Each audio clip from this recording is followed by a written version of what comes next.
আগের দিন আমরা আমাদের আলোচনা যেখানে শেষ করেছিলাম সেটা ছিল যে ডিফারেন্ট মেটাল আয়নের ক্ষেত্রে স্টেবিলাইজেশন এনার্জি একটা কত হবে একটা মেটাল আয়নের ডিফারেন্ট ইলেকট্রনিক কনফিগারেশনের জন্য। সো সেখানে আমরা একটা জায়গা দিয়ে শেষ করেছিলাম, সেটা হচ্ছে for D6 ion what would be the net stabilisation. আমাদের যে কনফিউশনের জায়গাটা সেটা আমরা আগের দিন কিছুটা ক্লিয়ার করেছিলাম, আমরা সেটা আরেকবার একটু রিকল করব। সেটা হচ্ছে যে D6 আয়নের ক্ষেত্রে স্টেবিলাইজেশন এনার্জি কি হবে for low spin configuration.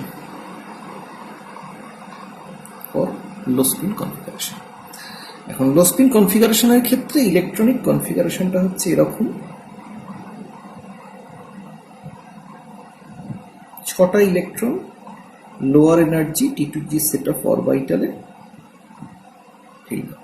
Obviously this is for octahedral complex. So আমাদের তাহলে যেটা স্টেবিলাইজেশন দাঁড়াচ্ছে সেটা হচ্ছে -24 dQ। প্রশ্ন ছিল যে জায়গায় কনফিউশনটা ছিল whether it is 24 dQ plus 3p or it is -24 dQ plus 2p. Why 3p? তার কারণ হচ্ছে আমরা এখানে দেখতে পাচ্ছি যে ফ্রম দ্য ইলেকট্রনিক কনফিগারেশন যে 3টে ইলেকট্রন পেয়ার্ড আপ। সো 3টে ইলেকট্রন যেহেতু পেয়ার্ড আপ, তার মানে 3টে ইলেকট্রনকে পেয়ারিং করার জন্য যে পরিমাণ এনার্জি লেগেছে সেইটা আমাকে কনসিডার করতে হবে, এবং সেই জন্য আমরা এখানে 3pটা ইনিশিয়াল লিখেছিলাম। পরে আমরা এই ধরনের একটা কনক্লুশনে পৌঁছই যেটা 3p হতে পারে না, ইট মাস্ট বি 2p। তার একটা জাস্টিফিকেশন আমরা দিয়েছিলাম। জাস্টিফিকেশনটা ছিল এরকম যে আমরা যদি ইনিশিয়াল আইসোট্রপিক ফিল্ডের কথা ভাবি বা ফিল্ড ফ্রি আয়নের কথা ভাবি, তাহলে যেখানে 5টা ডি অরবিটাল ছিল ডিজেনারেট, সেখানে ইলেকট্রনিক কনফিগারেশন ছিল এইরকম, প্রত্যেকটা অরবিটালে একটা করে ইলেকট্রন আর একটা অরবিটালে আরো একটা ইলেকট্রন পেয়ার্ড আপ কন্ডিশনে রয়েছে। সেখান থেকে ক্রিস্টাল ফিল্ডে অবস্থাটা দাঁড়িয়েছিল এইরকম। এবং আমরা বলেছিলাম যে যেহেতু সিএফএসি বলতে আমরা সেটাই বুঝি যে আইসোট্রপিক ফিল্ড থেকে ক্রিস্টাল ফিল্ডে এলে যতখানি এক্সট্রা স্টেবিলাইজেশন গেইন করছে সেটাই হচ্ছে সিএফএসি পরিমাণ। এখন যেহেতু আইসোট্রপিক ফিল্ডে অলরেডি একটা ইলেকট্রন পেয়ার্ড আপ কন্ডিশনে ছিল, সো ক্রিস্টাল ফিল্ডে আমাকে বাড়তি আরো 2টো ইলেকট্রন পেয়ার্ড আপ করতে হয়েছে। সেই জন্য আমরা জাস্টিফাই করেছিলাম দ্যাট ইজ হোয়াই এইটা হবে আমাদের correct expression for net stabilisation, not this one. এখানে আমরা আরো একভাবে, আমরা আগের দিনও বলেছিলাম, থার্মোডাইনামিক্যালি ব্যাপারটা একটু বুঝে নেওয়ার চেষ্টা করব। আজকে আমরা সেইটা প্রথমে একটুখানি দেখব। সো সেটা কিভাবে বলা সম্ভব? না, আমরা বলেছি যে কখন লো স্পিন বা কখন হাই স্পিন হবে। সিচুয়েশনটা হচ্ছে এইরকম, যদি already lower energy orbital field থাকে, আমরা D4 দিয়ে সিচুয়েশনটা বোঝার চেষ্টা করি। This is applicable for all the cases. So D4 এর ক্ষেত্রে চতুর্থ যে ইলেকট্রনটা সেটা আইদার এখানে যেতে পারে অথবা সেটা লোয়ার এনার্জি অরবিটালে আসতে পারে। আমরা বলেছিলাম যে যদি এই কনফিগারেশন অ্যাটেন্ড করে তাহলে সেক্ষেত্রে দ্যাট মিনস হাই স্পিন কনফিগারেশনটা যদি অ্যাটেন্ড করে তাহলে সেক্ষেত্রে যেহেতু এটা প্রত্যেকটা ইলেকট্রন আলাদা আলাদা অরবিটালে আছে, তার মানে এখানে 3টে অরবিটালে 3টে এবং এখানে একটা, সো তার ফলে এই ইলেকট্রনের সঙ্গে এই ইলেকট্রনগুলো রিপালশন সেভাবে নেই। whereas এখানে যেহেতু ইলেকট্রনটাকে একটা অরবিটালে পেয়ার্ড আপ করতে হচ্ছে, ফলত there is a repulsive force.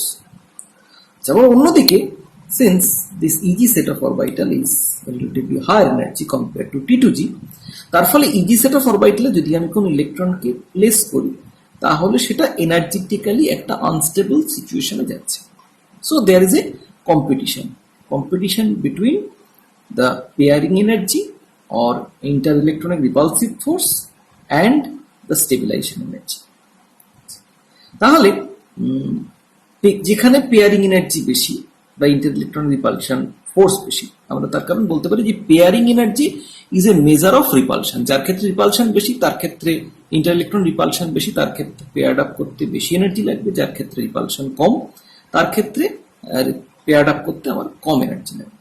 So আমি এটাকে এখন থেকে যদি পেয়ারিং এনার্জি বলে কনসিডার করি, সো পেয়ারিং এনার্জি এবং স্টেবিলাইজেশন এনার্জির মধ্যে একটা কম্পিটিশনের কথা আমাকে কনসিডার করতে হবে। এখন যদি এইখান থেকে এখানে মানে যদি ইলেকট্রনটাকে এখানে পেয়ার আপ না করে এখানে আমাকে প্লেস করতে হয়, তাহলে এদের এই দুটো সিচুয়েশনের মধ্যে এনার্জি ডিফারেন্স কত? যেহেতু ইলেকট্রনটাকে লোয়ার এনার্জি টি2জি সেটে না লিখে হায়ার এনার্জি ইজি সেটে রেখেছি, সো এদের মধ্যে energy difference must be 10 DQ. তার কারণ টি2জি এবং ইজি লেভেলের মধ্যে এনার্জি ডিফারেন্স ইজ 10 ডিকিউ। তাহলে পেয়ারিং এনার্জি পেয়ার্ড আপ করতে যতটা এনার্জি লাগছে সেটা যদি 10 ডিকিউ ভ্যালুর চেয়ে বেশি হয়, তার মানে পেয়ার্ড আপ করতে যদি বেশি এনার্জি লাগে, তাহলে ইলেকট্রনটা অবভিয়াসলি পেয়ার্ড আপ করার বদলে হায়ার এনার্জি অরবিটালে থাকাটা মোর প্রেফারেবল মনে করবে। তার কারণ সেক্ষেত্রে এনার্জেটিক্যালি সেটা অনেক ফেভারেবল সিচুয়েশনে থাকবে। সো তাহলে হাই স্পিন সিচুয়েশন অ্যারাইজ করবে যখন pairing energy is greater than 10 DQ value. Whereas paired up করতে যদি আমার 10 ডিকিউ এর চেয়ে কম পরিমাণ এনার্জি লাগে, তাহলে সেক্ষেত্রে দেখা যাবে যে পেয়ার্ড আপ করা সত্ত্বেও এই লোয়ার এনার্জি টি2জি সেট অফ অরবিটালে ইলেকট্রনটা থাকার কারণে যতটা এনার্জেটিক্যালি সেটা গেইন করছে সেটা পেয়ারিং এনার্জির চেয়েও বেশি। তার মানে পেয়ারিং এনার্জি প্রোভাইড করার পরও সে কিছুটা এক্সট্রা স্টেবিলাইজেশন গেইন করতে পারছে। সো দ্যাট ইজ ওয়াই তখন সেটা লো স্পিন কনফিগারেশন ফর্ম করবে। তার কারণ আমরা জানি যে যখনই একটা কমপ্লেক্স ফর্ম হয় তার আলটিমেট টার্গেট হচ্ছে স্টেবিলাইজেশন গেইন করা বা স্টেবিলিটি অ্যাচিভ করা। সো তাহলে লো স্পিন সিচুয়েশন তখনই ঘটবে যখন pairing energy less than 10 DQ. এখন এই পার্সপেক্টিভে আমরা যদি এইটা দেখি, তাহলে ফার্স্ট কেস আমরা যেটা লিখেছিলাম যে নেট স্টেবিলাইজেশন হচ্ছে -24 DQ plus 3p for D6 situation, D6 low spin situation in octahedral complex. এর সঙ্গে আমরা কম্পেয়ার করে নেব একটা সেকেন্ড সিচুয়েশনকে, that is D6 high spin octahedral.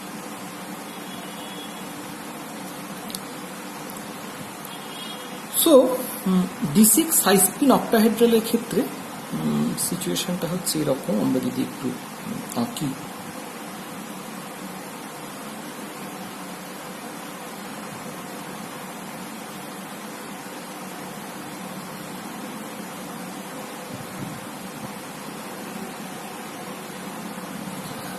আগের ক্ষেত্রে আমাদের এই 3pর কনসেপ্টটা কেন এসেছিল, তার কারণ আমাদের যেটা আইডিয়া ছিল বা আমাদের যেটা প্রপোজাল ছিল, যে জায়গা থেকে +3p লেখার কনসেপ্ট অ্যারাইজ করেছিল, সেটা হচ্ছে এরকম যে যতগুলো ইলেকট্রন আছে পেয়ার্ড আপ কন্ডিশনে তাদের প্রত্যেকটার জন্যই আমরা পেয়ারিং এনার্জি কনসিডার করব। সো D6 লো স্পিনের ক্ষেত্রে যেহেতু 3টে ইলেকট্রন পেয়ার্ড আপ কন্ডিশনে আছে, তো সেই জন্য আমরা 3p ইনক্লুড করার কথা ভেবেছিলাম। সো আমরা যদি D6 হাই স্পিনের সঙ্গে কম্পেয়ার করি সিচুয়েশনটা, তাহলে সেখানেও আমাদের তাহলে যেহেতু একটা ইলেকট্রন পেয়ার্ড আপ কন্ডিশনে আছে, তাহলে সেখানেও আমাদের ওই পেয়ারিং এনার্জিটি ইনক্লুড করা উচিত। তার মানে for D6 high spin octahedral case আমাদের নেট স্টেবিলাইজেশন বা CFSE হওয়া উচিত -4 ডিকিউ প্লাস p, যেহেতু এখানে একটা ইলেকট্রন পেয়ার্ড আপ কন্ডিশনে আছে।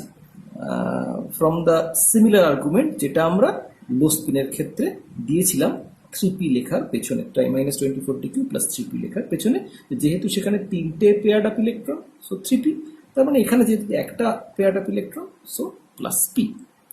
আচ্ছা, এখন যদি এটা আমাদের ট্রু বলে ধরে নিতে হয়, মানে যদি এই লেখাটা ঠিক হয়, তাহলে সিচুয়েশনটা কি দাঁড়াচ্ছে আমরা সেটাকে একটু এক্সামিন করি। সেটা হচ্ছে, যেহেতু since it is a high spin complex, high spin কমপ্লেক্সের ক্ষেত্রে আমরা বলেছি যে হাই স্পিন কমপ্লেক্সের ক্ষেত্রে pairing energy must be greater than 10dq। আমি যদি পেয়ারিং এনার্জির মিনিমাম ভ্যালুটা ধরে নিই, তার মানে ইকুয়াল টু 10dq, তাহলে এই সিচুয়েশনটা দাঁড়ায় -4dq প্লাস 10dq, যদি আমি পেয়ারিং এনার্জির মিনিমাম ভ্যালু 10dq ধরে নিই। তার কারণ পেয়ারিং এনার্জি হাই স্পিন কন্ডিশনের ক্ষেত্রে actually is greater than 10dq। তো তাহলে এই সিচুয়েশনটা this leads to a situation যেখানে দাঁড়াচ্ছে সিএফসি হচ্ছে +6dq। তার মানে ব্যাপারটা এরকম দাঁড়াচ্ছে যে due to crystal field splitting, actually the complex are destabilised by amount of 6dq, যেটা কখনোই সম্ভব নয়। তার কারণ হচ্ছে যে আমরা সবসময়ই বলেছি যে একটা কমপ্লেক্স ফরমেশনের মেন টার্গেট হচ্ছে যাতে স্টেবিলিটি গেইন করে। সো এখানে আমরা দেখতে পাচ্ছি সিএফএসি থেকে একটা নেট ডিস্টেবিলাইজেশন। সো সেটা ইন্ডিকেট করে যে তার মানে কখনোই আমাদের এই ক্ষেত্রে এই প্লাস পি এটা লেখা উচিত নয়। তাহলে এখানে যদি প্লাস পি লেখাটা ভুল হয়, তাহলে অবভিয়াসলি এখানেও আমাদের +3p লেখাটা উচিত হবে না ফ্রম দ্য সিমিলার আর্গুমেন্ট। তাহলে আমরা দেখতে পাচ্ছি যদি এই যে কটা ইলেকট্রন পেয়ার্ড আপ কন্ডিশন আছে সবকটার জন্যই যদি আমরা পেয়ারিং এনার্জি কনসিডার করতে চাই, তাহলে সেক্ষেত্রে that leads to unrealistic situation, যেটা বলে যে on complex formation the complex is actually destabilise with respect to the isotropic field by an amount of +6dq। সেই জন্যে আমরা যে কটা ইলেকট্রন পেয়ার্ড কন্ডিশনে আছে তার উপর ডিপেন্ড করে কিন্তু আমরা এই পেয়ারিং এনার্জিটা ইনক্লুড করব না, রাদার ইনক্লুড করব যে with respect two isotropic field, crystal ফিল্ডে কটা এক্সট্রা ইলেকট্রনকে আমাদের জোর করে পেয়ার্ড আপ করতে হচ্ছে, যেটা for d6 low spin case is 2, যেহেতু অলরেডি স্পিন ফ্রি সিচুয়েশনে অর আইসোট্রপিক ফিল্ডে একটা ইলেকট্রন পেয়ার্ড আপ কন্ডিশনে ছিল, in crystal field 3 electrons are paired up. So বাড়তি আমাকে দুটো ইলেকট্রনকে জোর করে পেয়ার্ড আপ করতে হয়েছে লো স্পিন কনফিগারেশন নিয়ে যাওয়ার জন্য। সেই জন্য আমরা এখানে ফার্স্ট কেসে -24dq প্লাস 2p সেটা লিখব। তার ফলে এই এক্সপ্রেশনটা আমাদের হচ্ছে অ্যাকচুয়ালি কারেক্ট এক্সপ্রেশন। হোয়ারএজ এখানে হাই স্পিন কমপ্লেক্সের ক্ষেত্রে সেখানে কিন্তু আমরা -4dq প্লাস p লিখবো না, শুধুমাত্র -4dq লিখব। এই কথাটা এই কারণ উল্লেখযোগ্য, তার কারণ পুরনো কিছু কিছু এডিশনের বইতে, যেমন হুইয়ের যদি কেউ ফার্স্ট বা সেকেন্ড এডিশন দেখে, সেখানে আমরা দেখতে পাই যে for d6 high spin complex এখানে কিন্তু -4dq প্লাস p দেওয়া আছে, বা for d7 case -4dq plus 2p দেওয়া আছে। তো সেইটা কিন্তু পরবর্তী এডিশনগুলো কারেক্ট করে নেওয়া হচ্ছে। তো যদি কেউ সেই পুরনো এডিশন দেখে থাকে, তাহলে সেইখানটা কিন্তু একটু সতর্ক হয়ে আমাদের পড়তে হবে, কারণ না হলে ভুল হয়ে যাওয়ার একটা চান্স থাকছে। তো সেই জন্য এইটা। সো আমাদের তাহলে সবসময় আমরা যখন নেট স্টেবিলাইজেশন বা সিএফএসি ক্যালকুলেট করব, তখন আমরা সেক্ষেত্রে with respect two isotropic field, crystal ফিল্ডে সে কতটা এক্সট্রা স্টেবিলাইজেশন গেইন করলো সেইটা দেখব। তাহলে ফ্রম দ্য থিওরিটিক্যাল পার্সপেক্টিভ, মানে আমরা যদি ডেফিনেশন ফলো করে চলি, তাহলেও আমরা দেখছি যে এই ক্ষেত্রে +2p হবে, বা এই ক্ষেত্রে কোনো p থাকবে না। আবার আমরা যদি থার্মোডাইনামিক পয়েন্ট অফ ভিউ থেকে দেখি, তাহলে আমরা দেখতে পাচ্ছি যদি এখানে আমরা পেয়ারিং এনার্জি ইনক্লুড করি, তাহলে সেটা একটা আনরিয়ালিস্টিক সিচুয়েশনের দিকে লিড করছে, তার ফলে এখানে পি থাকবে না। সো এই দুটো স্ট্যান্ড পয়েন্ট থেকেই আমরা দেখতে পাচ্ছি যে এই ক্ষেত্রে কিন্তু পি বা এই ক্ষেত্রে 3p লেখা উচিত নয়, রাদার এক্ষেত্রে 2p লেখা উচিত, এবং এক্ষেত্রে কোনো পেয়ারিং এনার্জি কনসিডার করতে হবে না। সো এখন পর্যন্ত আমরা তাহলে দুটো সিচুয়েশন দেখলাম, একটা হচ্ছে হাই স্পিন সিচুয়েশন, একটা হচ্ছে লো স্পিন সিচুয়েশন। এখন প্রশ্ন হচ্ছে যে আমি একটা কমপ্লেক্স মেটাল আয়নকে দেখে কি করে বুঝবো যে সেটা কখন লো স্পিন ফর্ম করবে, কখন হাই স্পিন ফর্ম করবে। আমি দেখে কি করে বুঝবো? আমাদের যে দুটো কন্ডিশন আমরা বলেছি, একটা হচ্ছে pairing energy greater than 10 DQ, একটা হচ্ছে pairing energy less than 10 DQ. তার মানে এই দুটোর মধ্যে একটা কম্পিটিশন অ্যাক্ট করছে। তাহলে আমি একটা মেটাল আয়নকে দেখে কি করে বুঝবো যে কখন পেয়ারিং এনার্জি 10 ডিকিউ এর থেকে বেশি হবে, কখন পেয়ারিং এনার্জি 10 ডিকিউ এর থেকে কম হবে।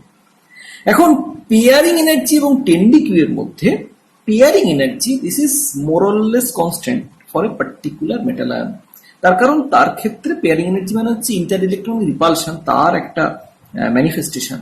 সো অরবাইটালের সাইজ যদি সেম থাকে তাহলে সেক্ষেত্রে পেয়ারিং এনার্জি ভ্যালুটাও মোর অর লেস সেম থাকবে। ফলত আমাদের দেখতে হবে যে 10 ডিকিউ ভ্যালুটা তাহলে কিসের উপর ডিপেন্ড করে, বা 10 ডিকিউ ভ্যালুটা সিচুয়েশন ওয়াইজ কিভাবে ভ্যারি করে যায়। তাহলে সেটা যদি আমরা ট্র্যাক করতে পারি তাহলে আমরা বলতে পারবো কোন ক্ষেত্রে পেয়ারিং এনার্জি 10 ডিকিউ এর থেকে বেশি হচ্ছে বা কোন ক্ষেত্রে পেয়ারিং এনার্জি 10 ডিকিউ এর থেকে কম হচ্ছে। এন্ড বেসড অন দ্যাট আমরা বলতে পারবো যে কোথায় কোনো একটা কমপ্লেক্স হাই স্পিন হবে, কোথায় কোনো একটা কমপ্লেক্স লো স্পিন হবে। সো তাহলে এবার আমরা যেটা দেখবো that is the dependence of 10 DQ. এইখানে আমরা দেখতে পাই যে কোনো একটা কমপ্লেক্সের 10 ডিকিউ 4টে ফ্যাক্টরের উপর ডিপেন্ড করে।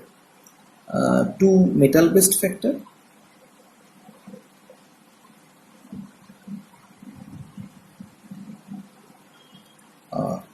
2 ligand based factor.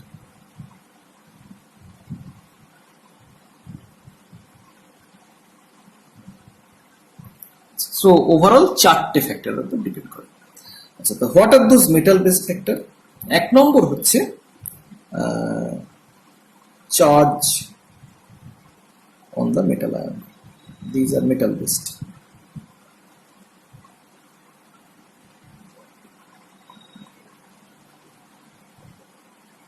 Charge on the metal ion.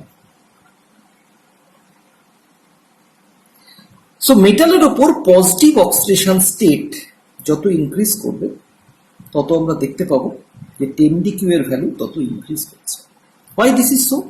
না, মেটালের ওপর চার্জ যত বাড়বে তত মেটাল লিগ্যান্ড ইন্টারঅ্যাকশন ইনক্রিজ করবে। তার কারণ আমরা বলেছি যে মেটাল এবং লিগ্যান্ডের মধ্যে interaction according to crystal field theory is purely electrostatic in nature, এবং মেটালের ওপর পজিটিভ চার্জ যত বাড়বে তত লিগ্যান্ড ইলেকট্রন ডেন্সিটিকে অ্যাট্রাক্ট করার ক্ষমতা বা টেন্ডেন্সি মেটালের তত বাড়বে। সো মেটাল লিগ্যান্ড ইন্টারঅ্যাকশন তত ইনক্রিজ করবে। মেটাল লিগ্যান্ড ইন্টারঅ্যাকশন যত ইনক্রিজ করবে তত T2G এবং ইজি লেভেলের মধ্যে স্প্লিটিং তত বাড়বে। তার কারণ ইন্টারঅ্যাকশন বাড়লে সেক্ষেত্রে স্প্লিটিংটা আরো বেশি হবে। 2 নম্বর,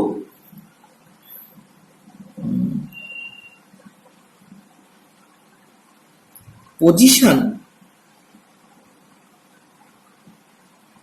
of the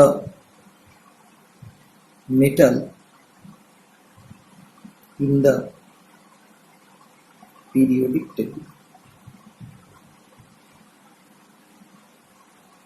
What does it mean? আমরা দেখতে পাই যে 3D থেকে 4D থেকে যত আমরা 5D মেটাল আয়নের দিকে মুভ করি সঙ্গে সঙ্গে ডেল্টা ভ্যালু ইনক্রিজ করে। So 10 DQ or delta is 4D greater than 3D and 5D greater than 4D metal ions. In fact কোনো কোনো ক্ষেত্রে দেখতে পাওয়া যায় যে 10 ডিকিউ ভ্যালু প্রায় 50% অব্দি ইনক্রিজ করছে with the principal quantum number. এখন প্রশ্ন হচ্ছে যে এটা কেন হচ্ছে না? এখানে একটা জিনিস সেটা উল্টো ভাবে বলা যায় যে যত মেটাল আয়ন 3D থেকে 4D থেকে 5D তে মুভ করছে তখন সেক্ষেত্রে মেটাল ডি অরবাইটাল বা মেটালের লিগ্যান্ডের সঙ্গে লিগ্যান্ড ইলেকট্রনের রিপালসিভ ফোর্সটা কমছে।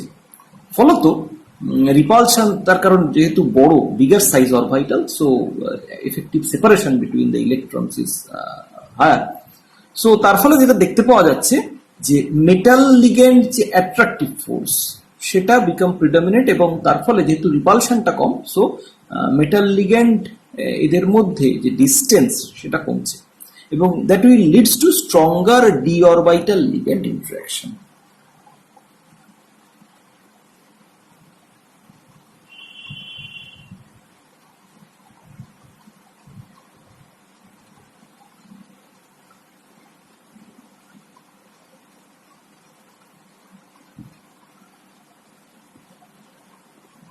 তার মানে ব্যাপারটা এরকম দাঁড়ালো যে আমরা যেটা দেখতে পাচ্ছি যে মেটালের যেহেতু সাইজ বাড়ছে, ডি অরবিটালের যেহেতু সাইজ বাড়ছে, ফলত মেটাল ডি ইলেকট্রনের সঙ্গে লিগ্যান্ড ইলেকট্রনের রিপালশনটা সেটা কমপ্লেক্সে কিছুটা হলেও কম, যেহেতু তারা বিগার একটা জায়গা জুড়ে ছড়িয়ে আছে, বিগার স্পেস অকুপাই করে আছে। সো তার ফলে যেটা দেখতে পাওয়া যাচ্ছে যে তারা কম্পারেটিভলি কাছাকাছি আসতে পারছে মেটাল এবং লিগ্যান্ড, এবং ডিস্টেন্স কমার ফলে মেটাল ডি অরবিটালের সঙ্গে লিগ্যান্ডের ইন্টারাকশনটা বাড়ছে। সো তার ফলে যেটা দেখতে পাওয়া যাচ্ছে আমাদের স্প্লিটিংটা বাড়ছে। এবার হচ্ছে লিগ্যান্ড বেসড ফ্যাক্টর।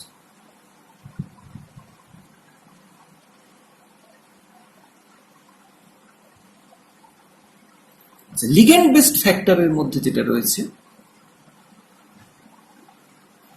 এক নম্বর হচ্ছে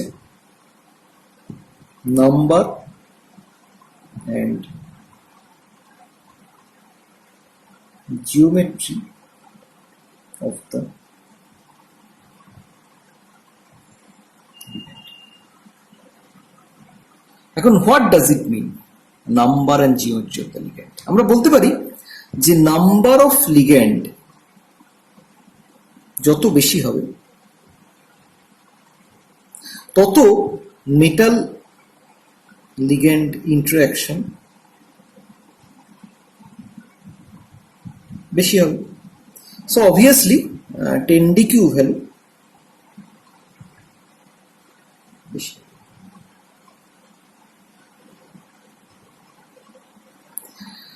তাহলে নাম্বার অফ লিগ্যান্ড যদি কম হয় তাহলে 10dq ভ্যালু কম হবে, as well as it depends on geometry. আমরা একটা উদাহরণ দিই, তাহলে আমাদের জিওমেট্রি ব্যাপারটা ক্লিয়ার হবে। Say, let us take an example of tetrahedral complex.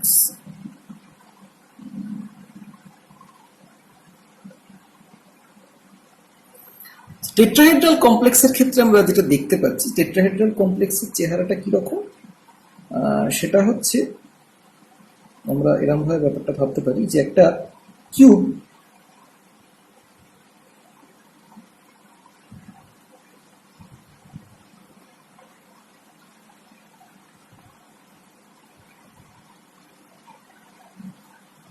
কিউবের অল্টারনেটিং সাইটে আমরা যদি লিগ্যান্ডগুলোকে প্লেস করি তাহলে আমরা যে সিচুয়েশনটা পাবো, দ্যাট ইজ,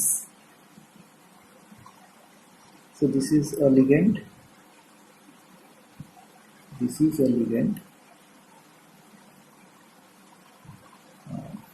এটা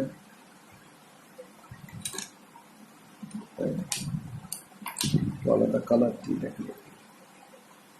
This is a ligand and another ligand is here,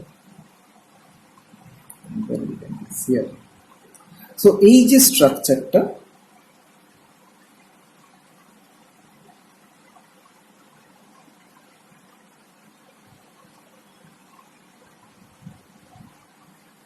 এটা হচ্ছে একটা টেট্রাহেড্রাল কমপ্লেক্স। এখন এই টেট্রাহেড্রাল কমপ্লেক্সে আমরা জানি যে একটা লিগ্যান্ড, মেটাল লিগ্যান্ড, এই যে বন্ড অ্যাঙ্গেলটা দ্যাট ইজ 109 ডিগ্রি 28 মিনিট। অন্যদিকে আমাদের যে টেট্রাহেড্রাল, তার মানে টেট্রাহেড্রাল কমপ্লেক্সে আমাদের যে লিগ্যান্ডগুলো অ্যাপ্রোচ করছে সেটা অ্যাপ্রোচ করছে 109 ডিগ্রি 28 মিনিট অ্যাঙ্গেলের প্রত্যেকটা। অথচ মেটাল অরবিটাল যেগুলো, সেগুলো কোনোটাই কিন্তু 109 ডিগ্রি 28 মিনিট অ্যাঙ্গেলে নেই। তার মানে আমরা যেটা দেখতে পাচ্ছি যে টেট্রাহেড্রাল কমপ্লেক্সের ক্ষেত্রে লিগ্যান্ডগুলো কিন্তু ডাইরেক্টলি কোনো মেটাল অরবিটাল বরাবর অ্যাপ্রোচ করছে না। সো ফলত আমরা যেটা দেখতে পাই যে সেক্ষেত্রে কিন্তু ইন্টারঅ্যাকশনটা অক্টাহেড্রাল কমপ্লেক্সের ক্ষেত্রে যেমন ডাইরেক্ট লিগ্যান্ড অরবিটালের সঙ্গে মেটাল অরবিটালের ইন্টারঅ্যাকশন হয় বা লিগ্যান্ড ইলেকট্রনের সঙ্গে মেটাল ইলেকট্রন ইন্টারঅ্যাকশন হয়, এক্ষেত্রে কিন্তু তা নয়। সো তার ফলে এখানে extent of interaction com, as well as splitting, metal D অরবিটালের মধ্যে স্প্লিটিংও কম এবং 10 ডিগ্রি ভ্যালুটাও কম।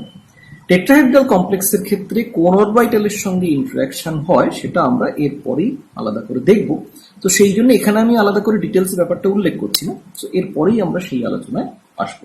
তো তাহলে আমরা যেটা দেখতে পাচ্ছি এখান থেকে আমাদের যেটা বুঝতে পারলাম সেটা হচ্ছে যে তাহলে একদিকে যেমন নাম্বার অফ লিগ্যান্ডের ওপর 10 degree value dependent, as well as কমপ্লেক্সের যে স্ট্রাকচার, তার যে শেপ, তার উপরও কিন্তু 10 ডিগ্রি ভ্যালু ডিপেন্ডেন্ট। এটা আমরা যখন টেট্রাহেড্রাল কমপ্লেক্সের ক্ষেত্রে স্প্লিটিং এটা পড়বো তখন সেক্ষেত্রে আরো ক্লিয়ার হয়ে যাবে। আর হচ্ছে মেটাল লিগ্যান্ড বেসড সেকেন্ড ফ্যাক্টরটা, that is position of the ligand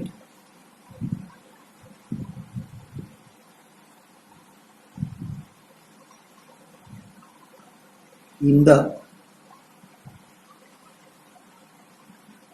spectrochemical series.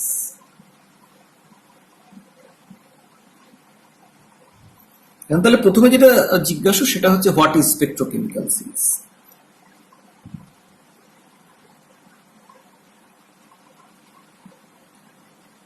Ligand গুলোকে তাদের লিগ্যান্ড ফিল্ড স্ট্রেংথ অনুযায়ী সাজালে,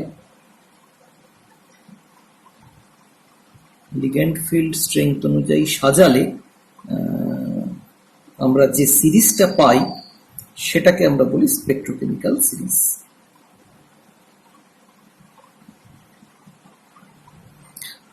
এখন এই স্পেকট্রোকেমিক্যাল সিরিজে তাহলে কোনটা কোন জায়গায় আছে না, আমরা যদি ধরি ফ্লোরাইড, আয়োডাইড, ব্রোমাইড, ক্লোরাইড, এরা রয়েছে একদম একটা এন্ডে, তার মানে they provide weak field ligand, whereas আর একটা এন্ডে রয়েছে সায়ানাইড, কার্বন মনোক্সাইড, এই ধরনের লাইগেন্ড। সো এই ধরনের একটা সিচুয়েশন। তার মানে আমরা দেখতে পাচ্ছি যে কিছু ligand stronger ligand field exert করছে, কিছু ligand weaker ligand field exert করছে। তাহলে স্পেকট্রোকেমিক্যাল সিরিজে এই লিগ্যান্ড গুলো কোথায় আছে তার উপর ডিপেন্ড করছে। যদি স্ট্রঙ্গার ফিল্ড লিগ্যান্ডের দিকে থাকে তাহলে আমরা দেখবো যে সেই লিগ্যান্ড গুলো স্ট্রং ফিল্ড এক্সার্ট করছে, তার মানে সেক্ষেত্রে মেটাল কমপ্লেক্সের T2G এবং এর মধ্যে স্প্লিটিং বেশি বা 10 ডিগ্রি ভ্যালু বেশি, whereas যারা উইক ফিল্ড লাইগেন্ড তাদের ক্ষেত্রে স্প্লিটিং কম বা 10 ডিগ্রি ভ্যালু কম। এখন এই স্পেকট্রোকেমিক্যাল সিরিজের যে জাস্টিফিকেশন, যে কেন কোনো লিগ্যান্ড স্ট্রং ফিল্ড এক্সার্ট করছে, কেন কোনো লিগ্যান্ড উইক ফিল্ড এক্সার্ট করছে, এইটা আমরা এক্ষুনি পুরোপুরি বুঝতে পারবো না।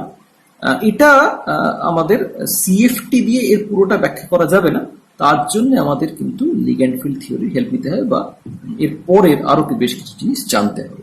সো এটা আমরা এক্ষুনি পুরোটা বুঝতে পারবো না, কিন্তু আমরা এটুকুনি আপাতত বলতে পারি যে প্রত্যেকটা ligand same ligand field exert করছে না, এবং সেই লিগ্যান্ড ফিল্ড কতটা এক্সার্ট করছে তাই সেই অনুযায়ী সাজালে আমরা যে সিরিজটা পাই সেটাকে বলি স্পেকট্রোকেমিক্যাল সিরিজ। এবং সেখানে যারা হাই এন্ডে অবস্থান করছে তারা স্ট্রং লিগ্যান্ড ফিল্ড এক্সার্ট করছে, যারা উইক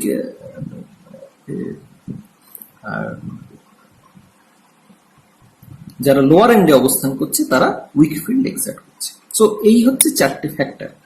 আচ্ছা, এবারে আমরা দেখে নিই তাহলে টেট্রাহেড্রাল সিচুয়েশনের ক্ষেত্রে অবস্থাটা কি দাঁড়াবে। টেট্রাহেড্রাল সিচুয়েশনের ক্ষেত্রে মেটালের কোন অরবিটালের সঙ্গে লিগ্যান্ডের কোন অরবিটালের ইন্টারঅ্যাকশন ঘটছে। সো টেট্রাহেড্রাল ফিল্ডের ক্ষেত্রে আমরা যেটা দেখতে পাচ্ছি যে টেট্রাহেড্রাল ফিল্ডে আমাদের মেটালের রয়েছে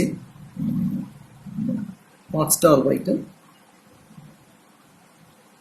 তার মধ্যে আমরা দেখেছি যে DXZ YZ XY একটা সেট অফ অরবিটাল তৈরি করছে, যাকে আমরা অক্টাহেড্রাল ফিল্ডে বলেছিলাম T2G, আর DX² - Y² এবং DZ² আর একটা সেট অফ অরবিটাল তৈরি করছে ডাবল রিজেনারেট, যাকে আমরা অক্টাহেড্রাল ফিল্ডে বলেছিলাম G।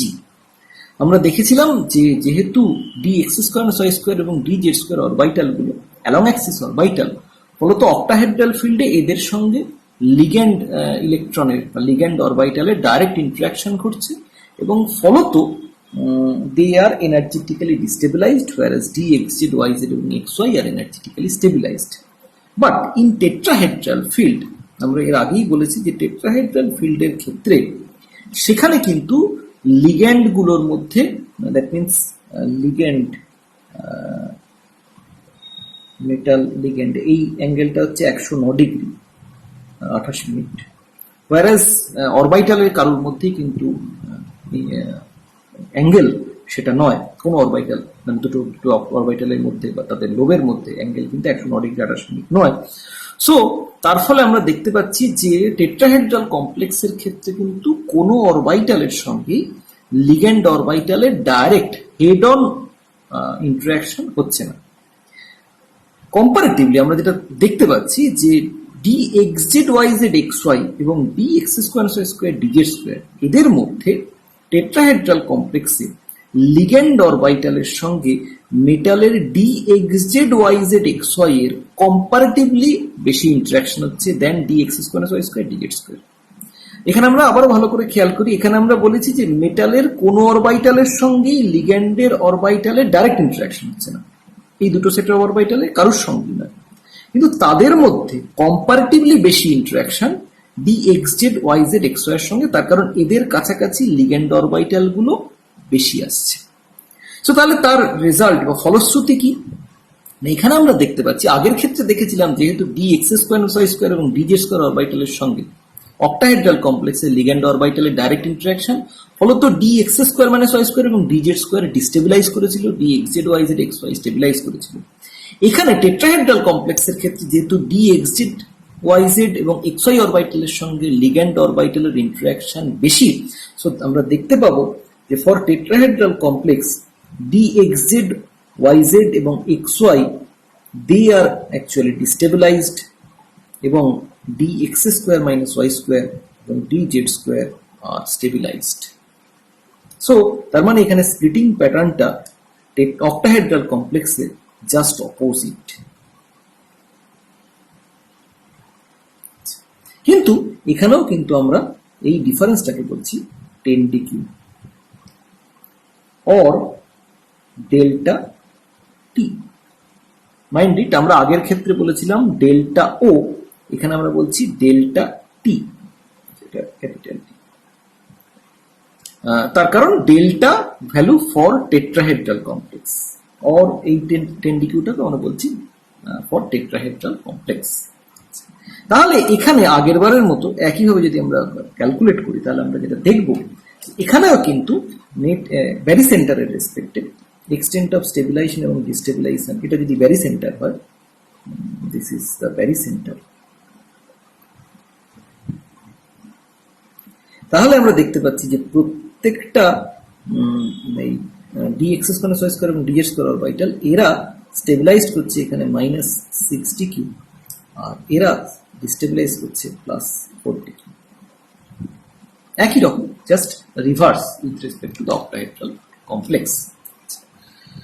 এর সঙ্গে সঙ্গে আরো একটা জিনিস যেটা ইম্পর্টেন্ট, আগের ক্ষেত্রে আমরা বলেছিলাম যে this is Tripoli degenerate set, সেই জন্য একে আমরা নাম দিয়েছিলাম T2G অক্টাহেড্রাল কমপ্লেক্সে, আর এটা আমরা বলেছিলাম ডাবল ডিজেনারেট সেট, সো এটা EG। তার কারণ ট্রিপলি ডিজেনারেট সেটকে T দিয়ে এবং ডাবল ডিজেনারেট সেটকে আমরা E দিয়ে রিপ্রেজেন্ট করি।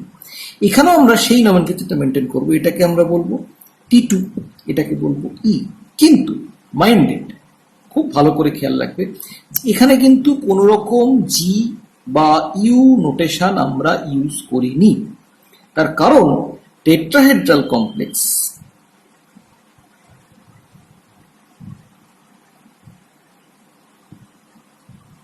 devoid of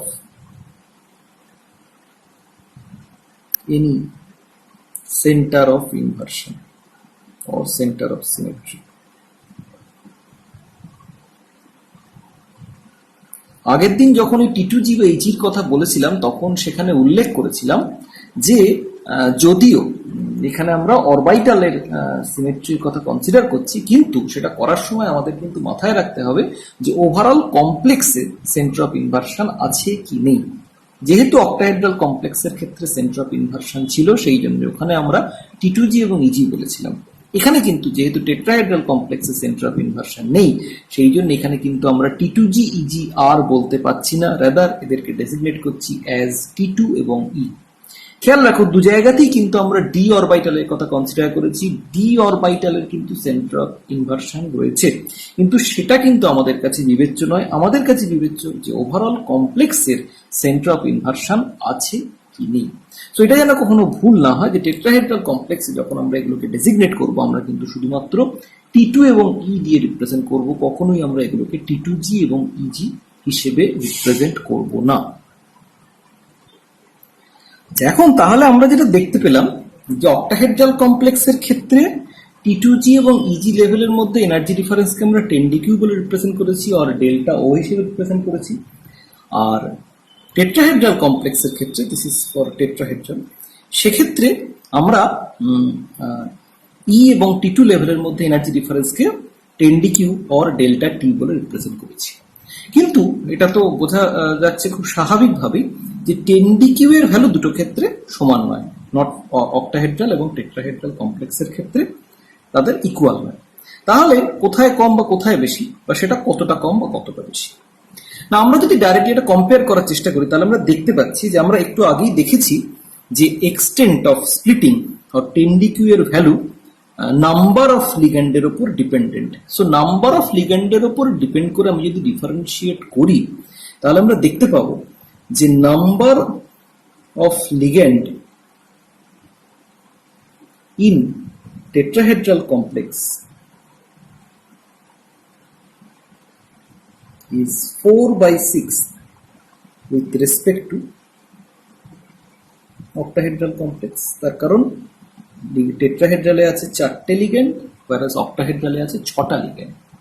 so definitely number of লিগ্যান্ডের রেসপেক্টে এটা দাঁড়াবে 4/6 or 2/3।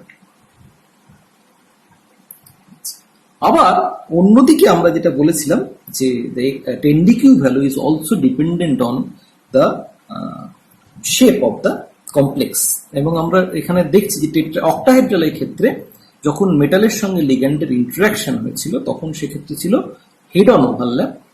টেট্রাহেড্রাল কমপ্লেক্সের ক্ষেত্রে কোনো হেড অন ওভারল্যাপ বা ইন্টারাকশন হচ্ছে না, সরি ওভারল্যাপ বলবো না। অক্টাহেড্রাল কমপ্লেক্সের ক্ষেত্রে ইন্টারাকশনটা হয়েছিল অ্যালামেক্সিস অরবাইটালের সঙ্গে লিগ্যান্ডের ডাইরেক্ট ইন্টারাকশন, whereas টেট্রাহেড্রাল কমপ্লেক্সের ক্ষেত্রে সেক্ষেত্রে কিন্তু কোনো অরবাইটালের সঙ্গেই ডাইরেক্ট ইন্টারাকশন হচ্ছে না। দুটো সেট অফ অরবাইটাল, তার মধ্যে T2 সেট অফ অরবাইটালের সঙ্গে এক্সটেন্ট অফ ইন্টারাকশন কম্পারেটিভলি বেশি than the e set of orbital. So তার ফলে আমরা দেখতে পাচ্ছি যে যেহেতু এখানে ডাইরেক্ট ইন্টারাকশন হচ্ছে না, so with respect to the interaction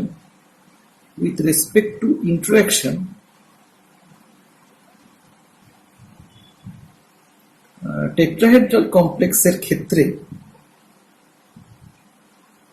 interaction almost 2/3, this is not accurate, almost 2/3 with respect to octahedral।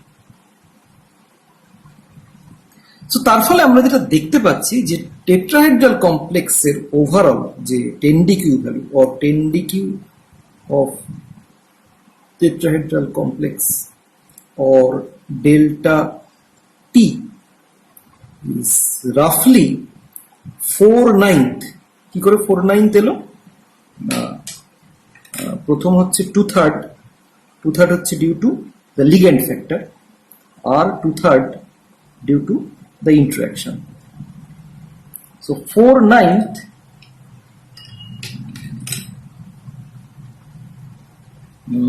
with that of octahedral complex, তার মানে 4/9 of 10dq for octahedral or delta of octahedral, delta O। তার মানে আমাদের যদি কোনো দুটো complex, ধরা যাক আমাদের লিগ্যান্ড সেম বা অন্যান্য ফ্যাক্টর সেম, যদি দুটো মেটাল কমপ্লেক্সের মধ্যে 10dq ভ্যালু কম্পেয়ার করতে হয়, তাহলে কম্পেয়ার করলে আমাদের সবসময় একই স্কেলে কম্পেয়ার করতে হয়। তাহলে সেক্ষেত্রে যখন টেট্রাহেড্রাল এবং অক্টাহেড্রালের মধ্যে কম্পেয়ার করব, তখন টেট্রাহেড্রালের যা ভ্যালু সেটা ডেফিনেটলি 4/9 দিয়ে গুণ করে আমাদের দুটোকে একই স্কেলে নিয়ে আসতে হবে, না হলে কিন্তু আমরা কম্পেয়ার করতে পারবো না। তার কারণ আমরা বলেছি সব ক্ষেত্রেই আমরা এই dxy xz yz এবং dx square y square dz স্কয়ারের মধ্যে এনার্জি ডিফারেন্সকে 10dq বলে বলছি, কিন্তু 10dq এর ভ্যালুটা কমপ্লেক্স টু কমপ্লেক্স ভ্যারি করে যাচ্ছে। সো তাহলে দু জায়গাতেই টেট্রাহেড্রাল কমপ্লেক্সের ক্ষেত্রে আমরা 10dq বলছি, অক্টাহেড্রাল কমপ্লেক্সের ক্ষেত্রে আমরা 10dq বলছি, কিন্তু সেই 10dq এর ভ্যালুটা সব জায়গায় কিন্তু অ্যাবসলিউট ভ্যালুটা সব জায়গায় সমান নয়। কম্পেয়ার করতে গেলে তাদেরকে একই স্কেলে এনে তবে কম্পেয়ার করতে হবে। তাহলে এই ক্যালকুলেশন থেকে একটা জিনিস আমাদের কাছে ক্লিয়ার যে 10dq value for tetrahedral complex, 10dq value for tetrahedral complex is significantly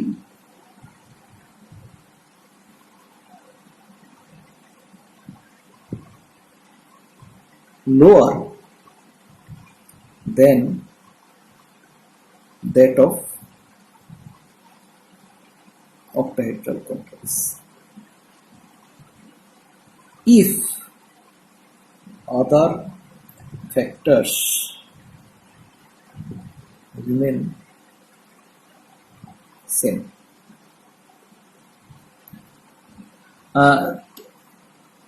other factor remain same বলতে তার মানে যেখানে মেটাল সেম থাকবে, লিগ্যান্ড সেম থাকবে, মেটালের চার্জ, অক্সিডেশন স্টেট সেম থাকবে, এইগুলো যদি সেম থাকে তাহলে শুধুমাত্র যদি টেট্রাহেড্রাল এবং অক্টাহেড্রাল এই দুটো কমপ্লেক্স ফর্ম হয় তাহলে সেক্ষেত্রে টেট্রাহেড্রাল কমপ্লেক্সের ক্ষেত্রে 10dq ভ্যালুটা অক্টাহেড্রালের থেকে অনেকটাই কম। এবং কম বলতে আমরা দেখেছি যেটা যে অক্টাহেড্রাল কমপ্লেক্সের, তার ফলে যেহেতু টেট্রাহেড্রাল কমপ্লেক্সের ক্ষেত্রে 10dq কম, তার ফলে আমরা দেখতে পাচ্ছি যে এখানে পেয়ারিং এনার্জিটা কখনোই 10dq এর চেয়ে কম হতে পারছে না। So pairing energy is always greater than 10dq for tetrahedral complex. 10dq for tetrahedral complex. So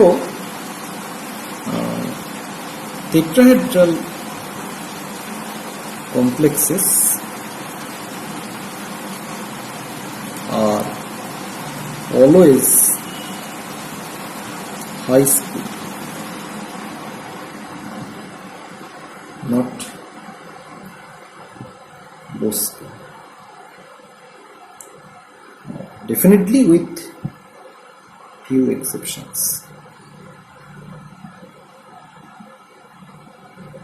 যে কোনো জিনিসেরই এক্সেপশন হয়, এখানেও আমরা দু একটা কমপ্লেক্স দেখতে পাই যেখানে টেট্রাহেড্রাল লো স্পিন, কিন্তু আদারওয়াইজ ইন জেনারেল যদি আমরা বলি তাহলে আমরা দেখব যে tetrahedral complexes are always high spin not low spin. তার কারণ সেখানে pairing energy always greater than 10dq, তার কারণ 10dq এর ভ্যালুটা খুব লো।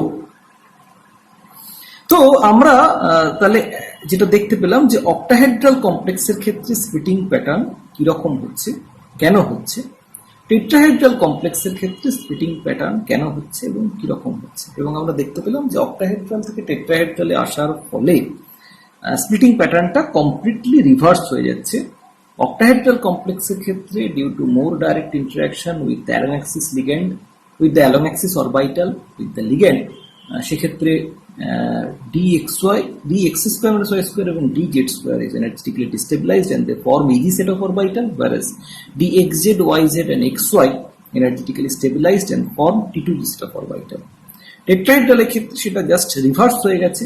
এক্ষেত্রে যেহেতু কোনো অরবিটালের সঙ্গে ডাইরেক্ট ইন্টারাকশন হচ্ছে না, কিন্তু তার মধ্যে dxz, xy, yz অরবিটালের সঙ্গে লিগ্যান্ডের কম্পারেটিভলি বেশি ইন্টারাকশন, তার ফলে ওই তিনটে অরবিটাল এনার্জেটিক্যালি ডিস্টেবিলাইজড আর dx স্কয়ার y স্কয়ার এবং dz স্কয়ার এনার্জেটিক্যালি স্টেবিলাইজড। এবং যেহেতু এখানে কমপ্লেক্সের কোনো সেন্টার অফ ইনভার্সন বা সেন্টার অফ সিমেট্রি নেই, ফলত আমরা এখানে কিন্তু ই এবং টি2 হিসেবে এই অরবিটালগুলোকে ডেজিগনেট করেছি, নট ইজি অ্যান্ড টি2জি। সো এই দুটো স্টিরিওকেমিস্ট্রিতে আমরা দেখলাম যে সিএফএসি বা স্প্লিটিং প্যাটার্নটা কিরকম হবে। অবভিয়াসলি এখানে আমাদের তাহলে একটু দেখে নেওয়া উচিত যে আদার জিওমেট্রিতে তাহলে স্প্লিটিং প্যাটার্নটা কিরকম হবে। সো তাহলে আমরা এবার দেখব যে splitting pattern in other geometry. Other means other than octahedral and tetrahedral. So এখানে আমরা এখান থেকে চলে যাই অক্টাহেড্রাল এবং টেট্রাহেড্রালের পর আমরা চলে যাই স্কোয়ার প্ল্যানার কমপ্লেক্সের ক্ষেত্রে।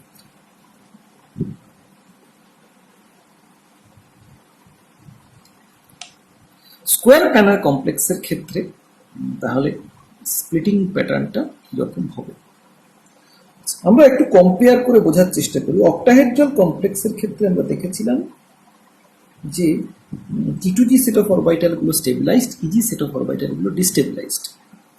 স্কোয়ার প্ল্যানার কমপ্লেক্সের ক্ষেত্রে তার যদি আমরা ছবিটা কম্পেয়ার করি তাহলে আমরা যেটা দেখতে পাচ্ছি, আমরা যদি এটাকে জেড অ্যাক্সিস ধরি, এটাকে এক্স অ্যাক্সিস ধরি এবং এটাকে ওয়াই অ্যাক্সিস ধরি, তাহলে আমরা অক্টাহেড্রাল এবং স্কোয়ার প্ল্যানার কমপ্লেক্সের মধ্যে স্ট্রাকচারাল ডিফারেন্স হচ্ছে এটাই যে সেখানে জেড অ্যাক্সিস বরাবর কোনো লিগ্যান্ড নেই। তার মানে জেড বরাবর লিগ্যান্ডগুলোকে আমি ধরে নিতে পারি যে তাদেরকে আমরা ইনফাইনাইট ডিস্টেন্সে সরিয়ে নিয়ে গেছি। এখন এই ইনফাইনাইট ডিস্টেন্সের লিগ্যান্ডগুলোকে সরিয়ে নিয়ে যাওয়ার এফেক্ট কি দাঁড়াচ্ছে না, আমরা দেখেছি যে অরবিটাল বরাবর ইন্টারাকশন কম সেই অরবিটালগুলো এনার্জেটিক্যালি স্টেবিলাইজড। তাহলে এখানে যে অরবিটালগুলোর জেড কম্পোনেন্ট রয়েছে তাহলে অবভিয়াসলি সেই অরবিটালগুলো এনার্জেটিক্যালি স্টেবিলাইজড। তার কারণ জেড বরাবর ইন্টারাকশন স্কোয়ার প্ল্যানার কমপ্লেক্সে কমে গেছে অক্টাহেড্রাল কমপ্লেক্সের সঙ্গে যদি আমি কম্পেয়ার করি। ফলত আমরা যেটা দেখতে পাচ্ছি যে স্প্লিটিং প্যাটার্নটা এইরকম, একদম লোয়েস্ট এনার্জিতে আগেও যেরকম dxz yz ছিল এখানেও তাই আছে। অন্যদিকে dz স্কোয়ার সেই বরাবর যেহেতু ইন্টারাকশন কমেছে, কারণ জেড dz স্কোয়ার অরবিটাল হচ্ছে জেড অ্যাক্সিস বরাবর, সো তারা সেও এনার্জেটিক্যালি স্টেবিলাইজড হয়েছে। অন্যদিকে জেড অ্যাক্সিসের রেসপেক্টে এক্স ওয়াই বরাবর ইন্টারাকশন যেহেতু বেশি, সো dxy এবং dx square minus y square they are energetically destabilized. So আমরা এদের একটু ইয়েটা দেখিনি, এদের আমরা একটুখানি সিমেট্রি গুলো কি কি দাঁড়াবে সেটা দেখিনি। এটা আমরা যেহেতু ডাবল ডিজেনারেট, সো এটাকে আমরা বলছি ইজি। এখানে আবার আমরা জি বা ইউ ইউজ করছি, তার কারণ স্কোয়ার প্ল্যানার কমপ্লেক্সের ক্ষেত্রেও সেন্টার অফ ইনভার্সন রয়েছে। ডিজেড স্কোয়ার এটা হচ্ছে a1g। আমরা আগেও বলেছি যে এটা এ বা বি, 1 বা 2 এইগুলো আমরা একটু বুঝতে পারবো না, সো আপাতত ফর টাইম বিং এটা আমাদের একটু মনে রাখতে হবে। সো এটা হচ্ছে ডিজেড স্কোয়ার হচ্ছে a1g, dxy that is b2g and dx square minus y square that is b1g. So this is the splitting pattern for square planar complex.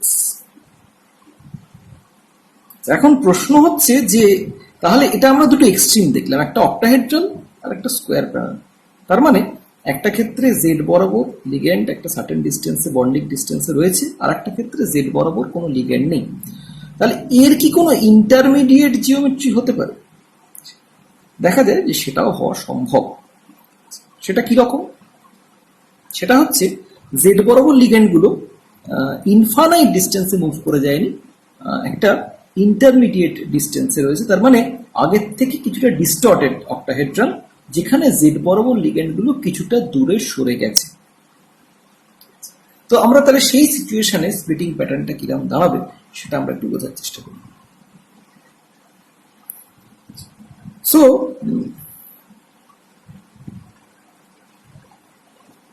this is the isotropic field.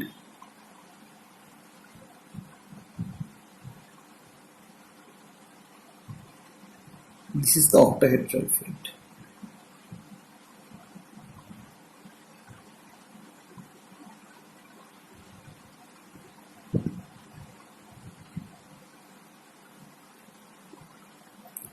এখানে শুধুমাত্র metal ion ছিল, তার চারিদিকে কোনো ligand ছিল না, বা rather আইসোট্রপিক্যালি ligand গুলো ছিল অনেকটা ডিস্টেন্সে, কোনো নির্দিষ্ট জিওমেট্রি ফর্ম হয়নি। এখানে আমরা দেখতে পাচ্ছি যে একটা স্পেসিফিক জিওমেট্রি ফর্ম হয়েছে, যেখানে প্রত্যেকটা metal ligand distance is equal, that means perfect octahedron. এখান থেকে আমরা যে সিচুয়েশনটা কনসিডার করছি, যে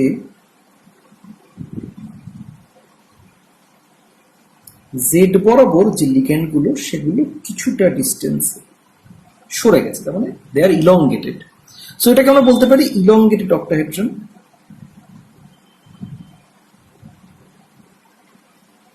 ও এই সিচুয়েশনটাকে আমরা নাম দিয়েছি, যেহেতু জেড বরাবর লিগ্যান্ড গুলো দূরে সরে গেছে, সো এটাকে আমরা নাম দিয়েছি জেড আউট সিচুয়েশন।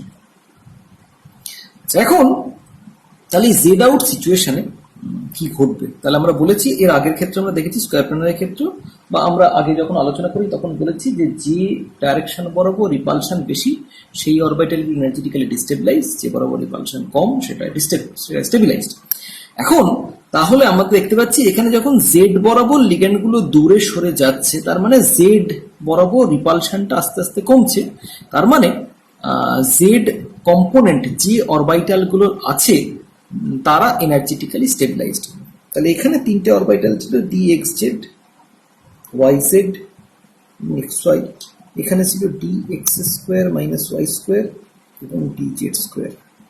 তাহলে আমরা যেটা দেখতে পাবো, যেহেতু ডি এক্স জেড এবং ডি ওয়াই জেড এর মধ্যে জেড কম্পোনেন্ট রয়েছে, বা জেড বরাবর কিছুটা ইন্টারাকশন ছিল, তাহলে যেহেতু জেড বরাবর ইন্টারাকশন কমেছে, তাহলে ডি এক্স জেড এবং d y z energetically stabilized হবে, আর ডি এক্স ওয়াই এনার্জেটিক্যালি কিছুটা হলো ডিস্টেবিলাইজ হবে। অন্যদিকে d z square energetically stabilized হবে এবং d x square minus y square energetically destabilize হবে। তো আমরা যেটা দেখতে পাচ্ছি, d x z y Z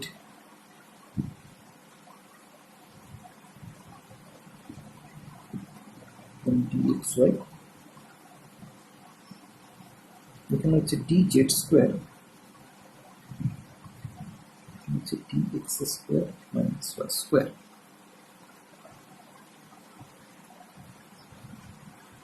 আমরা এখানে একটা কোরিলেট করার চেষ্টা করতে পারি। কার সঙ্গে কোরিলেশন? না, আমরা এর আগে যেটা দেখিয়েছি যে স্কোয়ার প্ল্যানার হচ্ছে এরই এক্সট্রিম কেস, যেখানে জেড বরাবর লিগ্যান্ড গুলো আরো দূরে সরে গেছে, তার মানে এক্সট্রিম জেড আউট সিচুয়েশন। তাহলে আমি যদি সেই সিচুয়েশনটার কথা কনসিডার করি, তাহলে সেটা যেটা দাঁড়াবে সেটা হচ্ছে এরকম, যে জেড কম্পোনেন্ট গুলো আরো এনার্জেটিক্যালি স্টেবিলাইজ করবে, এক্স ওয়াই গুলো আরো এনার্জেটিক্যালি স্টেবিলাইজ করবে।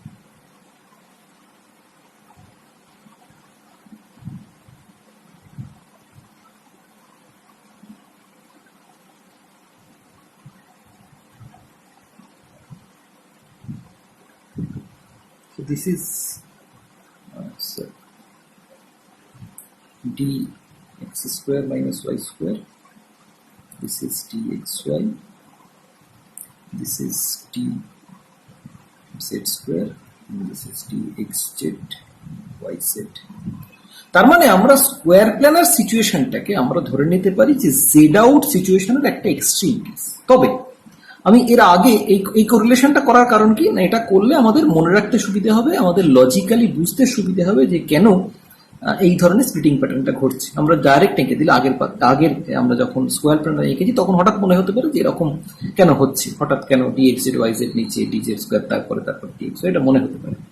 কিন্তু স্টিল আমার ওটা আগে আঁকার কারণ হচ্ছে যে অনেক সময় আমি এটা দেখেছি যে অনেক ক্ষেত্রে স্টুডেন্টরা মনে করে যে একটা স্কোয়ার প্ল্যানার কমপ্লেক্স ফর্ম হতে গেলে প্রথমে অক্টাহেড্রাল কমপ্লেক্স ফর্ম হতে হবে, তারপরে সিকোয়েন্সিয়ালি সেখান থেকে জেড আউট সিচুয়েশনে যেতে হবে, তারপরে সেখান থেকে sequentially square planar complex form হবে।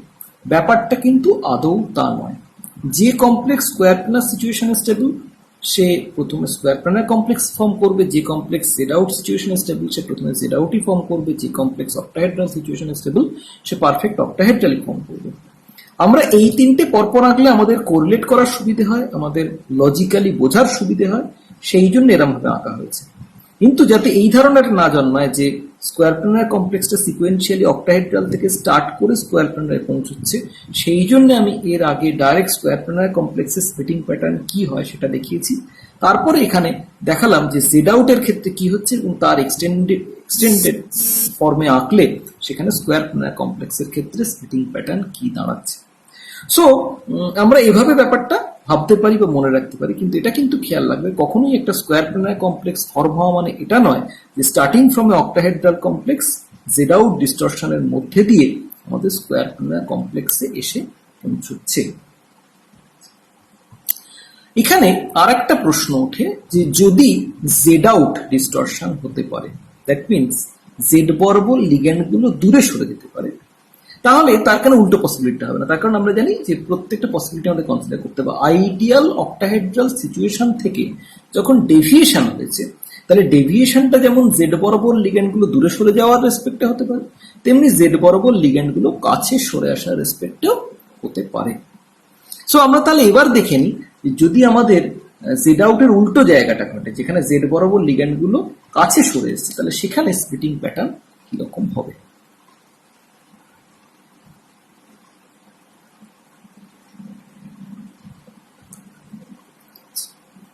So again, we are starting from isotropic field. সেখান থেকে আমরা চলে যাচ্ছি octahedral situation. This is isotropic field. This is octahedral field. এখানে ছিল dxz, yz এবং xy। এখানে ছিল dx square minus y square এবং dz স্কোয়ার। এখান থেকে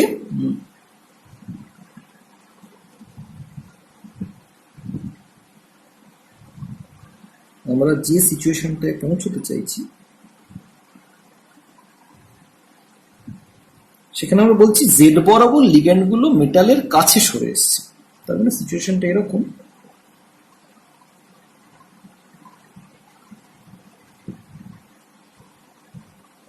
যে there is a compression along z direction. So আগেরটাকে আমরা যেহেতু বলেছিলাম z out, so এটাকে আমরা বলছি z in situation।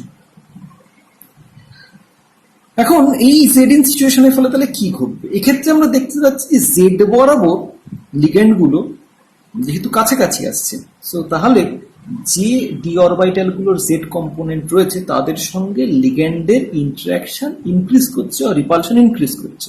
তাহলে আগের ক্ষেত্রে আমরা যেটা দেখেছিলাম জেড কম্পোনেন্ট যে অরবিটাল গুলো রয়েছে সেগুলো স্টেবিলাইজ হয়েছে, এখানে ঠিক উল্টো ঘটনা ঘটবে, তার মানে তারা ডিস্টেবিলাইজ করবে। সো ডিস্টেবিলাইজ করলে তাহলে কি দাঁড়াবে? দাঁড়াবে হচ্ছে এরকম একটা সিচুয়েশন যে এখানে এক্স ওয়াই গুলো স্টেবিলাইজ হবে আর dxz yz ডিস্টেবিলাইজ হবে, dx square minus y square stabilized হবে, dz স্কোয়ার ডিস্টেবিলাইজ হবে। So this is the z in situation, যেখানে জেড বরাবর লিগ্যান্ড গুলো কাছে সরে আসছে। একটু খেয়াল করে দেখো, আমরা যেমন স্কোয়ার প্ল্যানার কমপ্লেক্সের ক্ষেত্রে বলেছি যে সেখানে সেটা হচ্ছে that is extreme form of z out, তেমনি আমরা এক্সট্রিম ফর্ম অফ জেড ইনও ভাবতে পারি। সেটা কিরকম? জেড বরাবর লিগ্যান্ড গুলো খুব কাছে সরে এসছে এক্স ওয়াই এর থেকে, তার মানে আমরা এরকম ধরতে পারি যে এক্স ওয়াই গুলো খুব দূরে সরে গেছে আর জেড বরাবর গুলো কাছে আছে। তার মানে that is actually represent the linear extreme of the complex. তার মানে আমরা জেড ইন এর এক্সট্রিম সিচুয়েশনটাকে কম্পেয়ার করতে পারি উইথ দ্য লিনিয়ার কমপ্লেক্স। যেহেতু আমাদের সিলেবাসে লিনিয়ার কমপ্লেক্সের ক্ষেত্রে স্প্লিটিং প্যাটার্ন নেই, ফলত আমরা সেদিকে আর যাবো না। যেহেতু আমাদের স্কোয়ার প্ল্যানার রয়েছে, ফলত আমরা স্কোয়ার প্ল্যানার স্প্লিটিং প্যাটার্নটা দেখেছি। তো যাই হোক, আমরা জেড ইন এর তাহলে ক্ষেত্রে জেড ইন সিচুয়েশনের ক্ষেত্রে স্প্লিটিং প্যাটার্ন কিরকম হবে তাহলে সেটা আমরা দেখলাম। আজকে আমরা এইখানেই থামবো। এটা আমরা আগে একটু বোঝার চেষ্টা করি জিনিসটা কি ঘটলো। এর পরে আমাদের দুটো মেজর জিনিস বাকি আছে এই সংক্রান্ত, মানে অবভিয়াসলি অনেক কিছুই বাকি আছে। স্পেসিফিক্যালি এই জায়গা সংক্রান্ত দুটো জিনিস। এক নম্বর জিনিস যে আমরা অক্টাহেড্রালের ক্ষেত্রে আমরা দেখেছি যে 10dq is the measure of energy separation between the T2G and G set. টেট্রাহেড্রালের ক্ষেত্রে আমরা দেখেছি the energy difference between the T2 and the E set. তাহলে এই Z out, Z in এবং স্কোয়ার প্ল্যানার এক্সট্রিমের ক্ষেত্রে 10dqটা কোনটা হবে, এটা হচ্ছে আমাদের এক নম্বর কোয়েরি, যেটা আমরা এখনো জানতে পারিনি বা আমরা এখনো আলোচনা করিনি। দু নম্বর, একটা কমপ্লেক্স অক্টাহেড্রাল হতে পারে, আমরা অক্টাহেড্রাল কমপ্লেক্সের সঙ্গে পরিচিত, depending on its stereochemistry, depending on its hybridisation, সেটা আমরা আগে দেখেছি। হয়তো এই ট্রানজিশন মেটালের ক্ষেত্রে দেখি, কিন্তু অন্য কমপ্লেক্সের ক্ষেত্রে দেখেছি, বা প্রথমে এই পড়ার শুরুতে আমরা ট্রানজিশন মেটাল কমপ্লেক্সের এই ধরনের অক্টাহেড্রাল কমপ্লেক্সের উদাহরণ দেখেছি। স্কোয়ার প্ল্যানার কমপ্লেক্সের আমরা উদাহরণ দেখেছি। আমরা জানি দুজনের ক্ষেত্রে ডিস্টিংক্টলি হাইব্রিডাইজেশনটা ডিফারেন্ট, কিন্তু এই ধরনের ইলংগেটেড জেড আউট বা জেড ইন সিচুয়েশন এরকম আমরা দেখিনি। এবং এখান থেকে এটা স্পষ্ট, যেহেতু জেড আউট বা জেড ইন হলেও আদতে এটা অক্টাহেড্রাল কমপ্লেক্স, ফলত আমাদের হাইব্রিডাইজেশনটা সেম। অক্টাহেড্রাল কমপ্লেক্স পারফেক্ট অক্টাহেড্রালের ক্ষেত্রে হাইব্রিডাইজেশন যা হবে, জেড আউট বা জেড ইন এর ক্ষেত্রেও হাইব্রিডাইজেশনটা তাই হবে। কিন্তু যেটা আমরা জাস্টিফাই এখনো করতে পারিনি সেটা হচ্ছে যে অ্যাটলিস্ট যদি আমরা একটা উদাহরণ এর মধ্যে আইসোলেট করি, যে জেড আউট। জেড আউট মানে সেখানে আমরা বলছি যে লিগ্যান্ড জেড বরাবর লিগ্যান্ডগুলো দূরে সরে যাচ্ছে। এখন দূরে সরে যাওয়া মানে দ্যাট মিনস সেখানে কিন্তু আমার বন্ড এনার্জি কমছে, যেহেতু দূরে সরে যাচ্ছে। সো বন্ড এনার্জি যদি কমে, তাহলে আদৌ সেই কমপ্লেক্সটা এনার্জেটিক্যালি ডিস্টেবিলাইজ হওয়া উচিত। তাহলে সেই একটা পসিবিলিটি বা চান্স থাকা সত্ত্বেও কেন এই কমপ্লেক্সটা জেড আউট কনফিগারেশনে যাচ্ছে? সো প্রশ্নটা তাহলে হচ্ছে এটাই, যে জেড আউট ডিস্টরশনের ক্ষেত্রে বন্ড যেহেতু ইলংগেটেড হচ্ছে, ফলত বন্ড এনার্জি কমছে, তা সত্ত্বেও সেই ক্ষতিটাকে স্বীকার করে নিয়েও কেন অক্টাহেড্রাল কমপ্লেক্সটা জেড আউট ডিস্টরশন ঘটাচ্ছে, সেটা কিভাবে তাহলে সেই ডিস্টেবিলাইজেশনটা কম্পেনসেটেড হচ্ছে। তাহলে সেই জায়গাটা আমরা আমাদের দেখতে হবে, সেই উত্তরও আমরা এখনো পর্যন্ত পাইনি। সো তাহলে এই জায়গাটা দিয়ে আমরা পরের দিন শুরু করব, যে কি ঘটছে এখানে, কেনই বা ঘটছে। সো আজকের মতো এখানেই শেষ।